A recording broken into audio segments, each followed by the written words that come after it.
भारत गौरव आचार्य श्री पुलक सागर जी गुरुदेव के प्रवचन और लेटेस्ट धार्मिक भजन व कार्यक्रम निशुल्क देखने व सुनने के लिए हमारे YouTube चैनल जीन शरणम मीडिया को आज ही सब्सक्राइब करें और सबसे पहले देखने के लिए बेल आइकन पर क्लिक जरूर करें। प्राण नहीं जुड़े तो कोई प्रार्थना चमत्कार ना करेगी।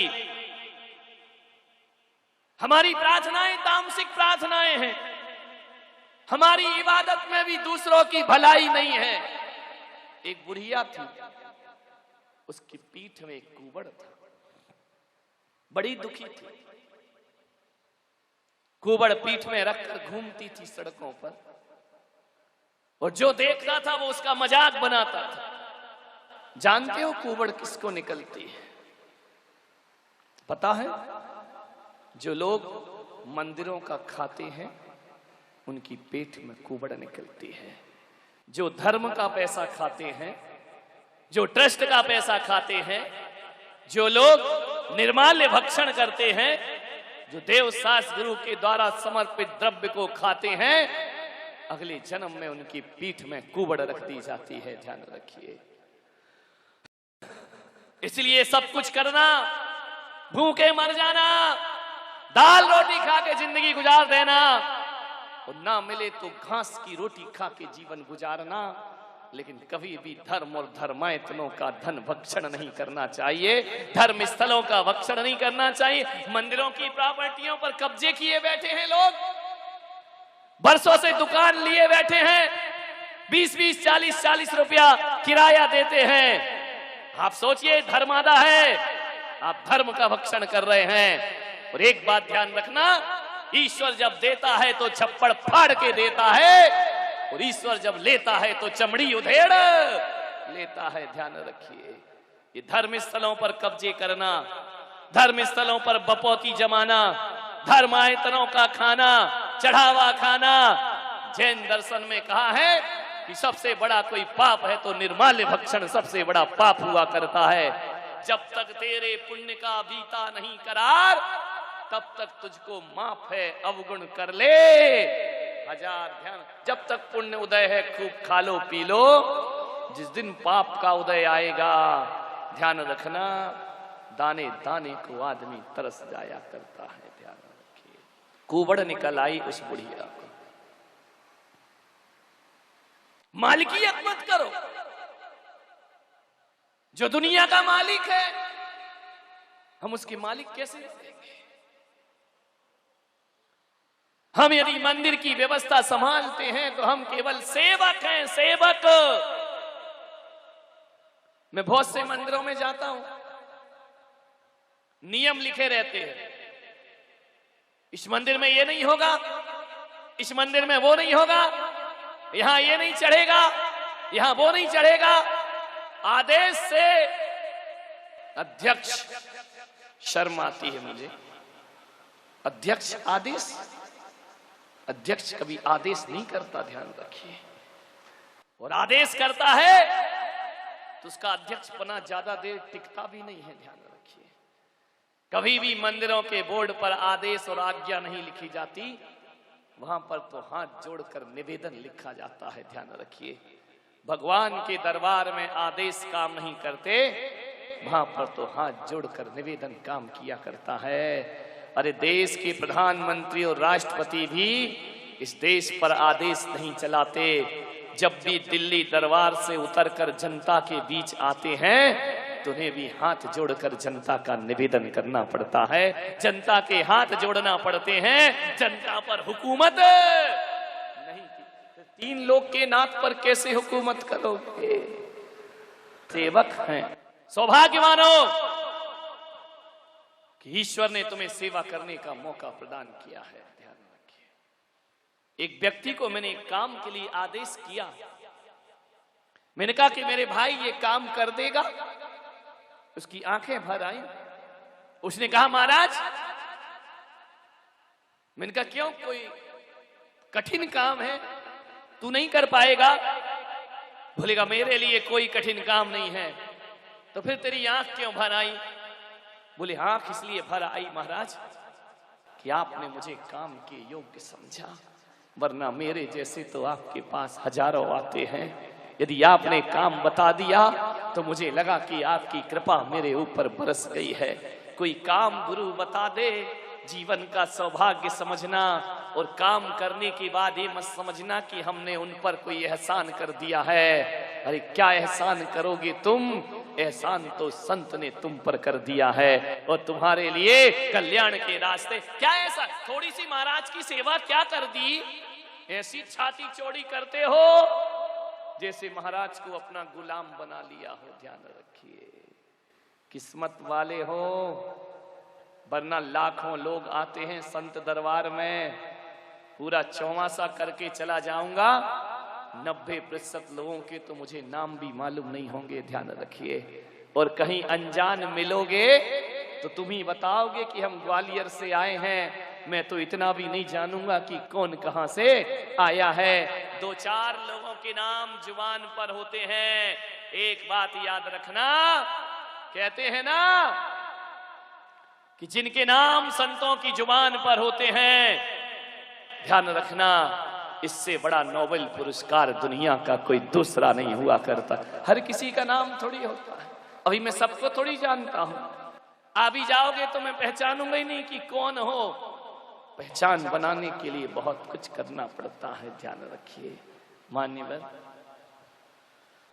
बुढ़िया के पीठ पर कुबड़ है। नारद मिल गए रास्ते में। नारद को देखकर बुढ़िया रोने लगी। नारद ने कहा, अम्मा रोती क्यों है? अम्मा ने कहा कि कौन हो तुम? बोले मैं नारद। क्या कष्ट है तुम्हें? बुढ़िया ने कहा कष्ट तो बहुत है। बोली क्या दुख है तुम्हें? तू क्या करेगा? मैं तेरे दुख दूर कर दूंगा। बुढ़िया ने कहा कि नारद, एक तो मेरा बुढ़ापा, और बुढ़ापे का मतलब है इस जिंदगी की सबसे बड़ी सजा। कोई बुढ़ापे में पूछता नहीं है, कोई पास नहीं आता, घर के लोग सलाह नहीं लेना पसंद करते, कोई पास बिठाना पसंद नहीं करता, हाथ पैर चलते नहीं हैं, काम खुद का कर नहीं सकते हैं। नारद तुम तो जानते हो ना, बुढ़ापे से बड़ा कष्ट दुनिया में कोई और नहीं होता। तो नारद ने कहा तुझे कष्ट क्या है?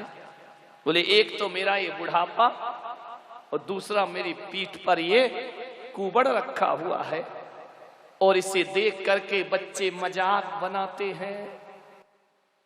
हर कोई इस कुबड़ को देख करके हंसता है। नारद ये ताने सुन सुन के परेशान हो गई मैं। हे नारद तू कुछ बता, इस दुख से तो मुक्ति दिला मुझे। नारद ने कहा कि चिंता मत करो अम्मा, एक बात याद रखना, किसी बूढ़े की झुकी हुई कमर को देखकर उसका मजाक मत बनाना, किसी बूढ़े की झुर्रियों को देखकर हंसना मत, किसी के बुढ़ापे को देख करके मजाक मत बनाना। एक बात याद रखो, ये बुढ़ापा एक दिन सबको आना है। आज उनको आया, कल तुम्हें आया। हरे किसी बुढ़ापे की जिंदगी को देखकर उसका मजाक मत बनाओ। यदि बन सको तो एक बात याद रखना कि बूढ़े की एक एक झुर्रियों में जिंदगी के हजार हजार अनुभव लिखे होते हैं। पढ़ सको तो उन अनुभव को पढ़ना और जिंदगी को संवारना। अरे पढ़ सको किताब पढ़ना आसान है, लेकिन जिंदगी को पढ़ना कठिन काम हुआ करता है। बुढ़िया को लोग चिढ़ाते, झुकी हुई कमर देखकर बच्चे कहते अम्मा ये तीर कमान कितने में लिया है, ये कहां से आया? और ऐसी झुककर चल रही हो, क्या खो गया तुम्हारा? बुढ़िया बच्चों को देखती और कहती सच कहते हो, एक चीज खो गई है मेरी, जिसे मैं खोजती फिर रही हूं, आज तक ना मिली। घर के भीतर और बाहर हर जगह खोज लिया, वो चीज आज तक ना मिली। बच्चों ने कहा बुढ़िया अम्मा क्या खो गया? बोले एक चीज खो गई जो मुझे मुफ्त में मिली थी, तुम्हें भी मिलेगी बेटा, एक दिन तुम्हारी भी खो जाएगी। उस दिन इस बुढ़िया को याद रखना। बच्चों ने कहा क्या खो गया? बोली मेरी जवानी खो गई है, उसे मैं खोजते फिर रही हूं। एक दिन तुम्हें भी मिलेगी बेटा, और तुम्हारी जवानी भी एक दिन ऐसे ही खो जाएगी। ध्यान रखिए, बुजुर्गों का मजाक मत बनाओ। नारद ने कहा अम्मा